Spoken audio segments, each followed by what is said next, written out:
मेरे प्यारे देशवासियों, नमस्कार।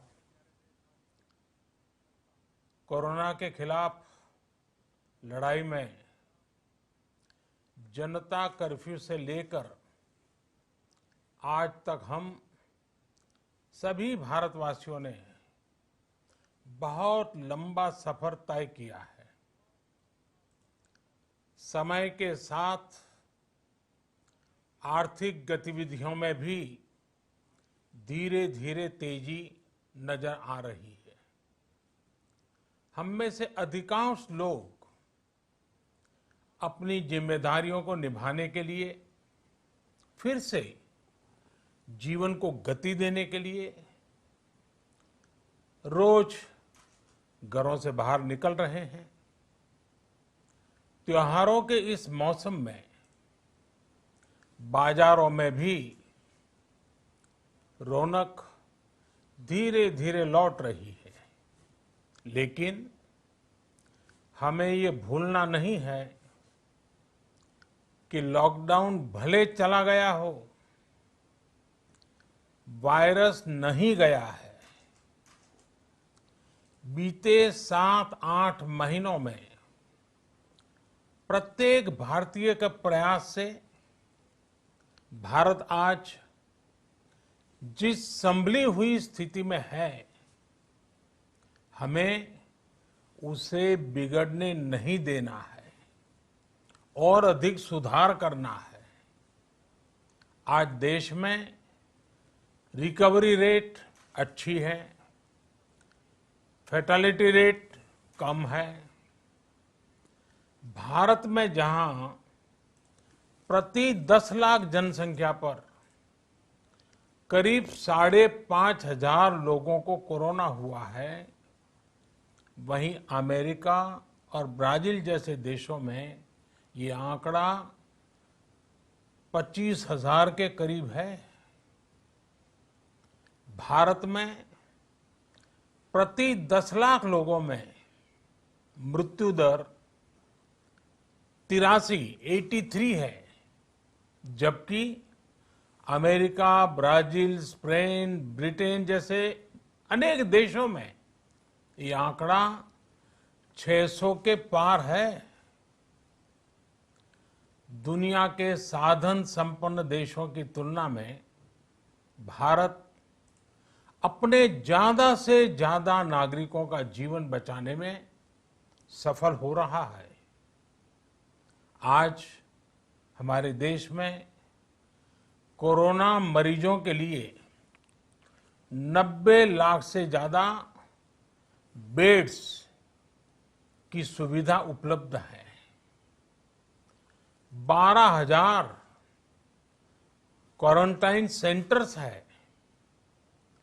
कोरोना टेस्टिंग की करीब 2,000 लैब्स काम कर रही है। देश में टेस्ट की संख्या जल्द ही 10 करोड़ के आंकड़े को पार कर जाएगी। कोविड महामारी के खिलाफ लड़ाई में टेस्ट की बढ़ती संख्या हमारी एक बड़ी ताकत रही है। सेवा परमो धर्म के मंत्र पर चलते हुए हमारे डॉक्टर, हमारे नर्सिस, हमारे हेल्थ वर्कर्स, हमारे सुरक्षाकर्मी और भी सेवा के भाव से काम करने वाले लोग इतनी बड़ी आबादी की निस्वार्थ सेवा कर रहे हैं। इन सभी प्रयासों के बीच ये समय लापरवाह होने का नहीं है। ये समय ये मान लेने का नहीं है कि कोरोना चला गया या फिर अब कोरोना से कोई खतरा नहीं है। हाल के दिनों में हम सब ने बहुत सी तस्वीरें, वीडियो देखे हैं जिनमें साफ दिखता है कि कई लोगों ने अब सावधानी बरतना या तो बंद कर दिया है या बहुत ढिलाई ले आए हैं। ये बिल्कुल ठीक नहीं है। अगर आप लापरवाही बरत रहे हैं, बिना मास्क के बाहर निकल रहे हैं, तो आप अपने आप को, अपने परिवार को, अपने परिवार के बच्चों को, बुजुर्गों को उतने ही बड़े संकट में डाल रहे हैं। आप ध्यान रखिए, आज अमेरिका हो या फिर यूरोप के दूसरे देश, इन देशों में कोरोना के मामले कम हो रहे थे, लेकिन अचानक से फिर से बढ़ने लगे हैं और चिंताजनक वृद्धि हो रही है। साथियों, संत कबीरदास जी ने कहा है, पक्की खेती देख के गर्व किया किसान, अजहू जोला बहुत है, घर आवे तब जान।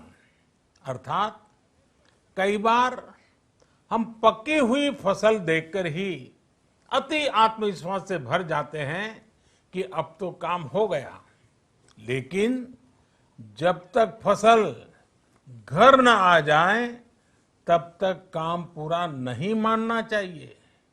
यही कबीरदास जी कह के गए हैं।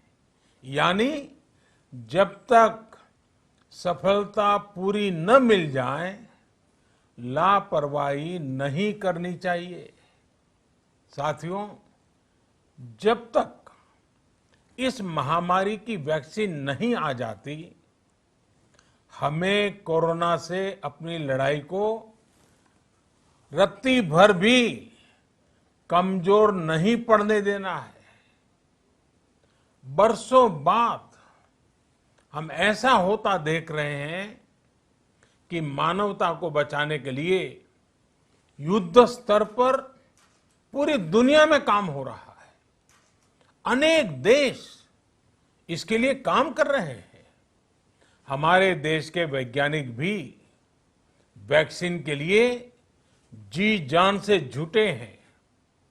भारत में अभी कोरोना की कई वैक्सीन पर काम चल रहा है। इनमें कुछ एडवांस स्टेज पर है, आशास्पद स्थिति दिखती है।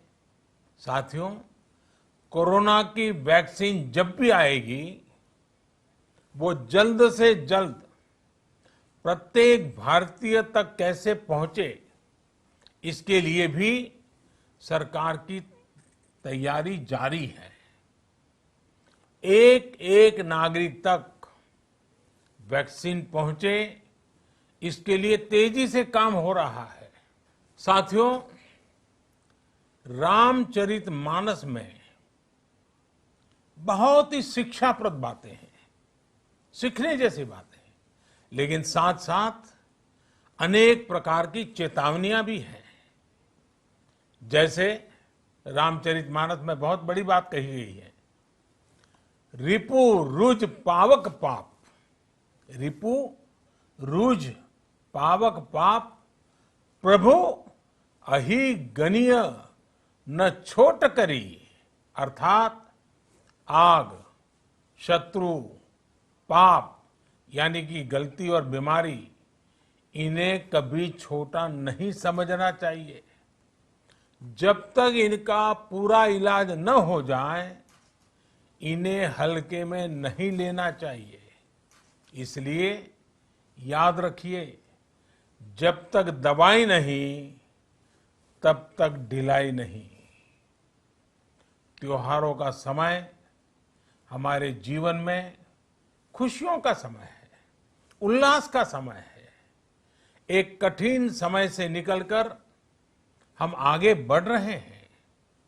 थोड़ी सी लापरवाही हमारी गति को रोक सकती है, हमारी खुशियों को धूमिल कर सकती है। जीवन की जिम्मेदारियों को निभाना और सतर्कता, ये दोनों साथ साथ चलेंगे, तभी जीवन में खुशियां बनी रहेगी। 2 गज की दूरी, समय समय पर साबुन से हाथ धुलना और मास्क लगाना, इसका ध्यान रखिए। और मैं आप सबसे करबद्ध प्रार्थना करता हूं, आपको मैं सुरक्षित देखना चाहता हूं, आपके परिवार को सुखी देना चाहता हूं। ये त्योहार आपके जीवन में उत्साह और उमंग भरे, ऐसा वातावरण चाहता हूं। और इसलिए मैं बार बार हर देशवासी से आग्रह करता हूं। मैं आज अपने मीडिया के साथियों से भी, सोशल मीडिया में जो सक्रिय हैं उन लोगों से भी बड़े आग्रह से कहना चाहता हूं कि आप जागरूकता लाने के लिए, इन नियमों का पालन करने के लिए जितना जन जागरण अभियान करेंगे, ये आपकी तरफ से देश की बहुत बड़ी सेवा होगी। आप जरूर हमें साथ दीजिए, देश के कोटि कोटि जनों को साथ दीजिए। मेरे प्यारे देशवासियों, स्वस्थ रहिए, तेज गति से आगे बढ़िए और हम सब मिलकर के देश को भी आगे बढ़ाएं।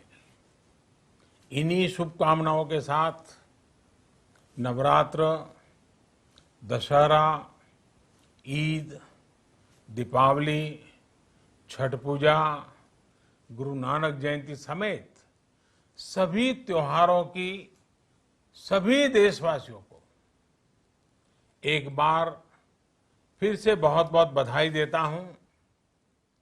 धन्यवाद।